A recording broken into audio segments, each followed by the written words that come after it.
कोटड़ी का एसमी महस जी रिपोर्ट। कोटड़ी वासण औरत मुड़स सां गॾिजी तहफ़ुज़ला कोटड़ी प्रेस क्लब पहुची वई। कोटड़ी ग़रीबाबाद कॉलोनी मस्मात सुमेरा मुड़स मोहम्मद सिद्दीक़ सां गॾिजी धीअ हुमेरा ऐं संदसि मुड़स इशफाक़ ख़िलाफ़ प्रेस क्लब पहुची प्रेस कॉन्फ्रेंस करण बाद एहतजाज मुज़ाहिरो कयो वियो। इन मौक़े ते मस्मात सुमेरा चयो त 2 तारीख़ ते मुंहिंजी धीअ हुमेरा घर खां हैदराबाद निकिरी वई हुई, जेका अक्सर वेंदी रहंदी आहे।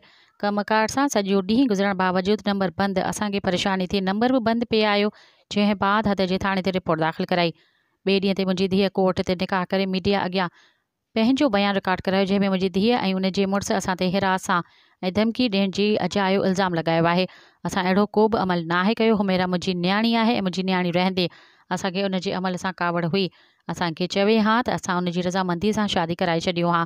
हाणे हू पंहिंजी ज़िंदगी पंहिंजी मर्ज़ी सां गुज़ारणु चाहे थी त असांखे को बि एतिराज़ु न आहे। असांखे हिन जे बहितर मुस्तक़बिल जी फ़िक्र आहे ऐं असां चाहियूं था त हुनजो तहफ़ुज़ हुजे। हुन चयो त हिन खे कुझु बि थियो त हुनजो ज़िम्मेवार हुनजो मुड़ुस ऐं हुनजा घर भाती हूंदा।